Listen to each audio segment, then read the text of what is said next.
அப்போ தஜ்ஜாலுடைய சோதனைங்கிறது இக்காமத்து தீன் தான், அல்லாவுடைய தீன். இன்னைக்கு அல்லாவை விட்டுட்டு நம்ம வேற ஒரு கடவுளை கும்பிட வைக்கிறதெல்லாம் இன்னைக்கு இம்பாசிபிள். யாருனாலையும் பண்ண முடியாது. சிலை வழிபாட்டுக்கெல்லாம் முஸ்லீம்களை தள்ளவே முடியாது. ஆனால் குஃபுரில் தள்ள முடியும். என்ன? ரசூல்லாவுடைய பணியை நிராகரிக்க முடியும். ரசூல்லா அப்படி ஒரு பணி செய்யவே இல்லை, எங்களுக்கு அது கடமையே இல்லை, எங்களுக்கு காட்டித்தரவே இல்லை.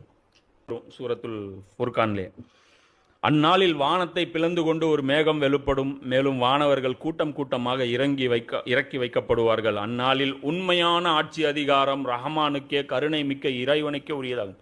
இந்த இடத்துல மறுபடியும் பாருங்க, உண்மையான ஆட்சி அதிகாரம்னு பேசுகிறோம். அல்ல வானம் வரும், உண்மையான ஆட்சி என்னன்னு அப்போ தெரியும். மேலும் அது இறை நிராகரிப்பாளர்களுக்கு மிக கடினமான நாளாக இருக்கும்.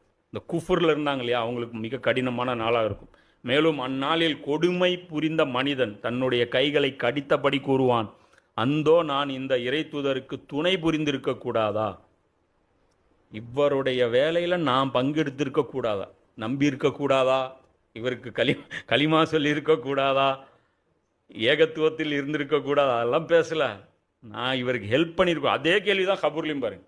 இவரை பற்றி என்ன சொல்கிறா சொல்லு, ஒப்பீனியன் என்ன ஒன்று. அவர் இந்த வழியில் போனார், நாங்கள் இந்த வழியில் போனோம், அந்த மாதிரி கிடையாது. இதுதான் சொல்லுவோம், ஐயோ எனது துர்பாக்கியமே, நான் இன்ன மனிதனை நண்பனாக்காமல் இருந்திருக்க கூடாதா, நாசமாக போனோம். இந்த குரூப் சேர்ந்து தான்டா நாசமாக போனோம்.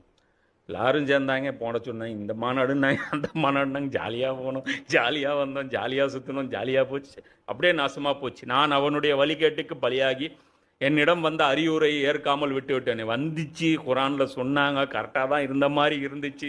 ஆனால் அதுக்கப்புறம் அந்த கவுண்டர் கொடுத்தாங்க, இந்த கவுண்டர் கொடுத்தாங்க. நான் ஒரு வாட்டி ரீசெக் பண்ணியிருந்தேன்னா மாட்டியிருக்குமே, தெரிஞ்சிருக்குமே. சரியாக தான் இருக்க மாதிரி இருக்கு, ஆனால் இவர்கிட்ட டிகிரி இல்லை, சரியாக தான் இருக்கிற மாதிரி இருக்குது. எல்லாரும் அதான், நிறைய பேர் அதான் சொல்கிறேன். ஆமாம், ரசூல்லா கலீஃபா, ஆமாம் கலீஃபா, அபூபக்கர் கலீஃபா, உமர் கலீஃபா, நாங்கள். ஆனால் மன்னராட்சி கரெக்டாக கரெக்டு. என்னங்க இது, ரசூல்லா மன்னர்னு சொல்லுங்க, அதாவது சொல்லுங்க உங்கள் வாயால், அபூபக்கர் என்னும் மன்னர் வந்தார், அவையா சொல்லுங்க. அது நீங்களும் சொல்ல மாட்டீங்க, அதுவும் சொல்ல மாட்டேங்கிறீங்க, ஆனால் மன்னராட்சி கூடுங்கிறீங்க.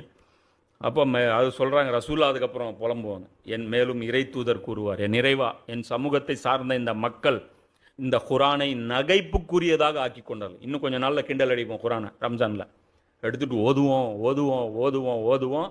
அது எதுக்கு ஓதணுமோ அது ஓத மாட்டோம்.